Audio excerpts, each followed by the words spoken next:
From the Ticats Audio Network, this is the Coach O Show with Luke Tasker. Hey, Ticat fans. Welcome to the Coach O Show with Luke Tasker. That's me. I'm joined every week by Orlondo Steinauer, Ticats head coach. Coach, good to see you, man. How's everything going? That's good to be seen. Everything's going good now. Everything's going good. Just moving forward and looking forward to Monday. Yeah. Well, geez, another long week. Like there's no 7-day weeks in the CFL, man. You either get 4 or like 12. That's the only options we have this year. I don't know. Maybe it is different this year, but and we got a shortened and different schedule, but it really does seem unusual this year. There's games on Wednesdays. This is the second time the Ticats are going to be playing the Argonauts on a Monday. I mean, it's pretty unusual, huh?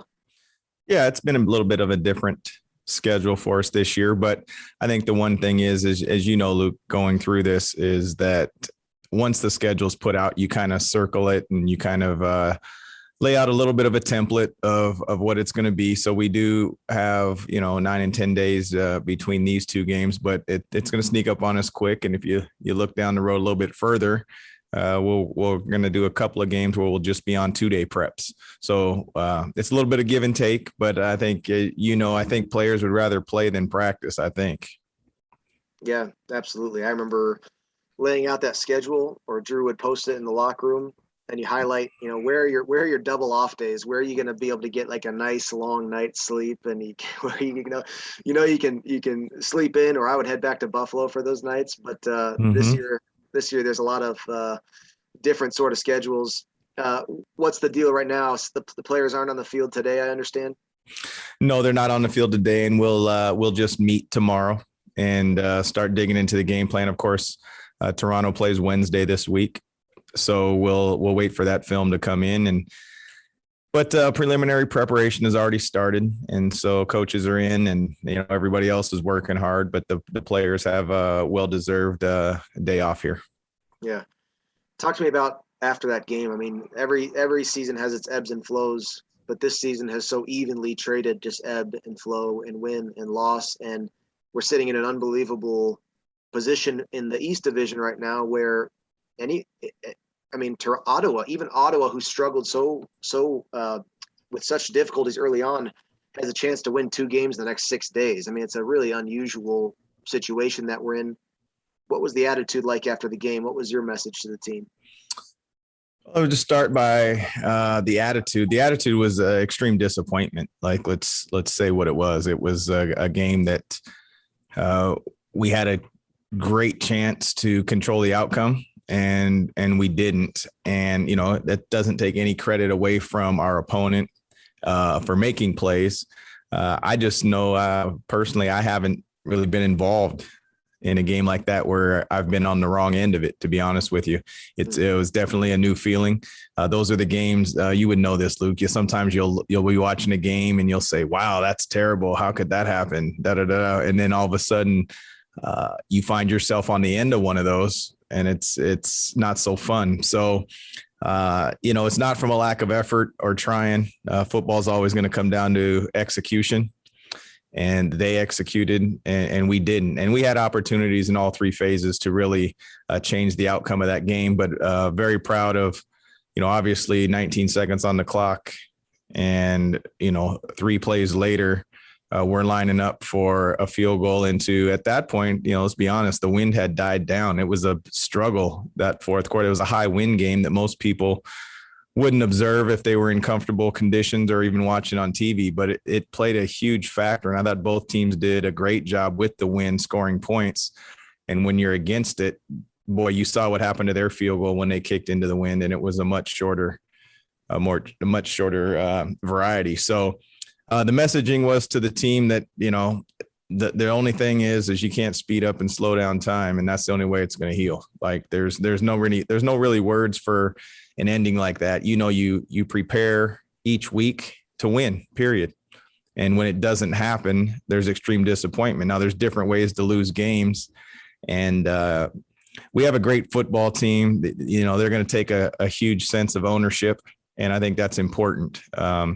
there's kind of two levels to the whole thing. There's the team when you're all together with the whole organization, and then there's that locker room. And you know that the locker room bond is the ultimate. I should say it's of the utmost importance, in my opinion, having been a part of it both in coaching and playing. The emotions after a loss as a player, I always felt like I was more comfortable that not the night of, the next day, the first day of meetings, I felt like I was able to get over a loss definitely better than the fans, because the fans can't control. All they have to do is they can only wait until the next game. So I knew I always felt that the fans are bitter until you get back on a winning streak. As a player, it's clear what you control. And so you watch the film and you say, I did good and I needed to fix this, or I need to control this piece of this part of the game that's controllable for me. That's what I got to do better. And you just go back to work. When you're a head coach, what is the emotions like? Do you feel like it's out of your control? Does it hang heavy on you? Does it feel like it's more on you? What is that like for you after getting back to work after the game? I think it's different each week, and I'm growing too, right? There's no way that I have this thing figured out. I know that I don't get over losses probably as well as I should, and as rapidly as I should.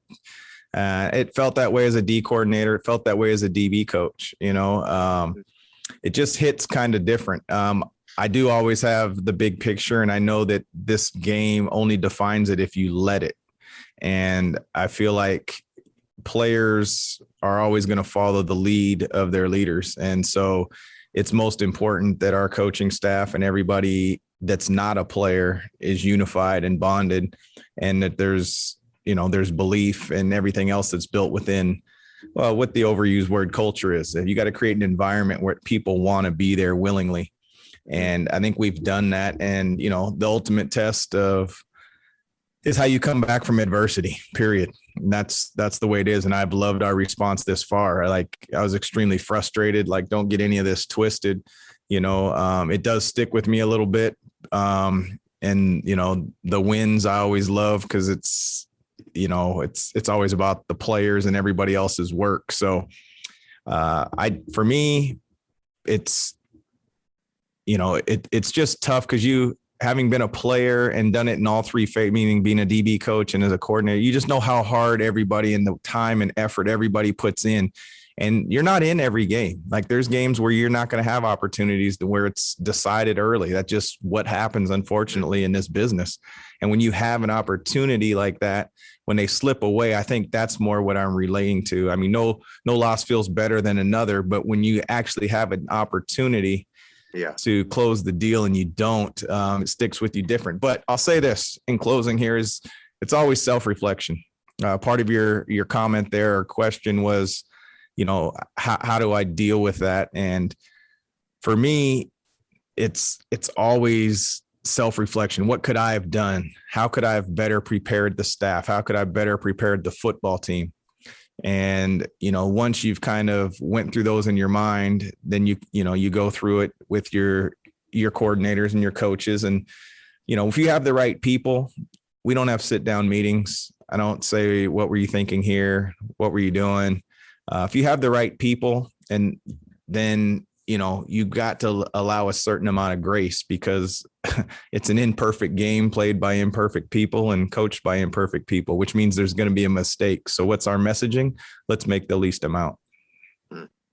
Wow, that's great. Well, I got a chance to see you as a defensive coordinator and a head coach and a receiver coach for 1 year. Yes, sir. We were in the same room for 1 year.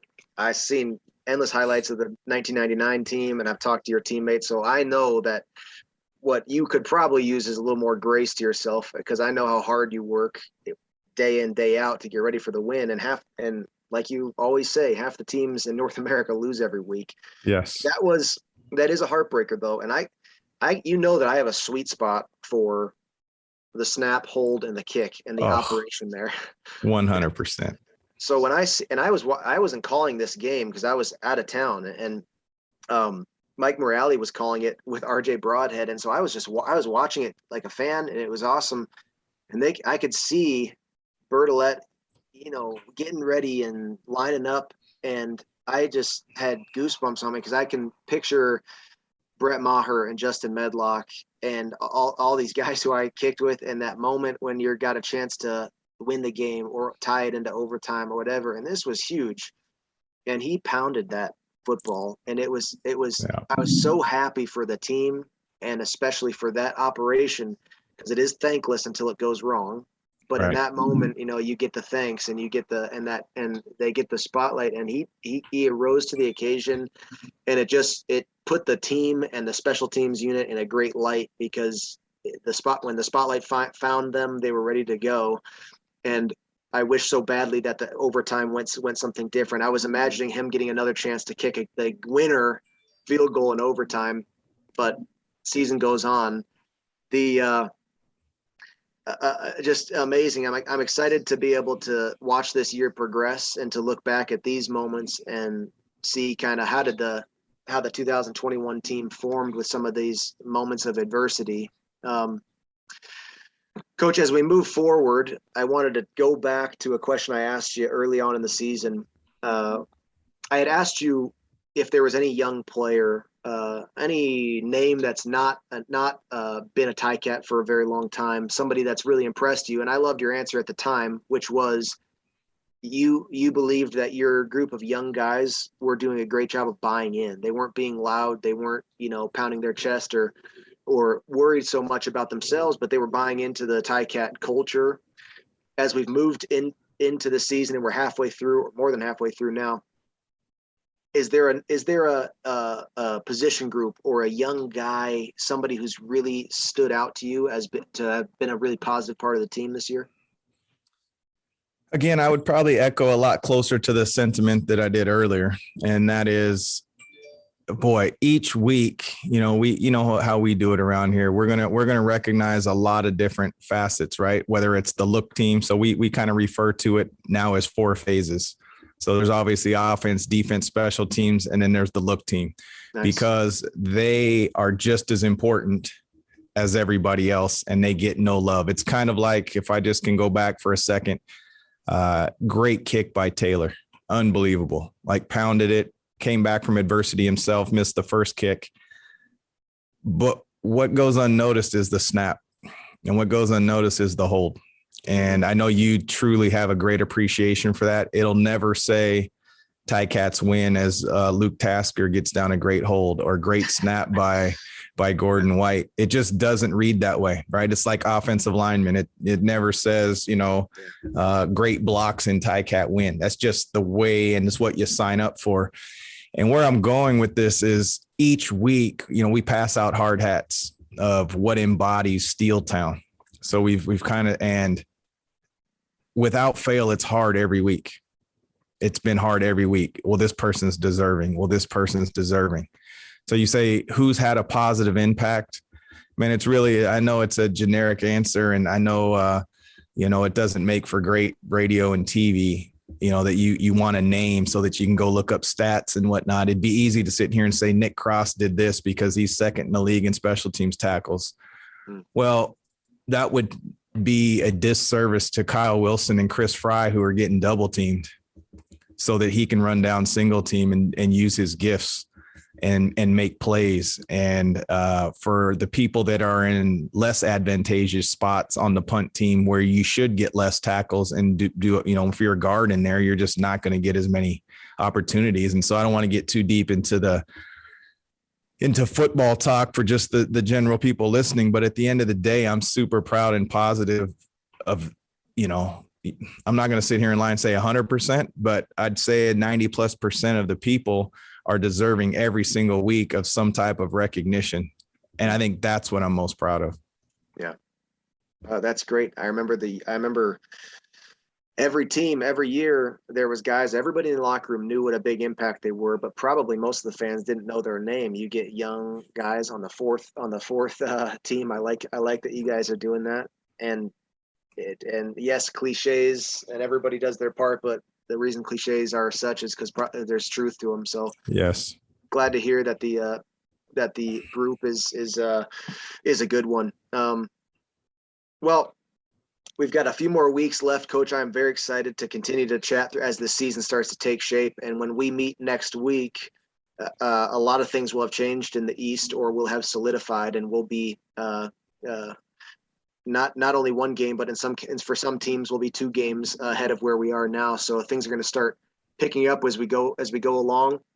Coach, love your insight. Appreciate you being candid and letting us a little window inside of the 2021 Ticats team and locker room. So appreciate it, man. Have a great week and a great prep for the Monday game. We'll see you up there. Thanks, Luke. Always a pleasure, buddy. Thanks, man. The Coach O Show with Luke Tasker. Like, subscribe, and find out what Coach is thinking every Tuesday.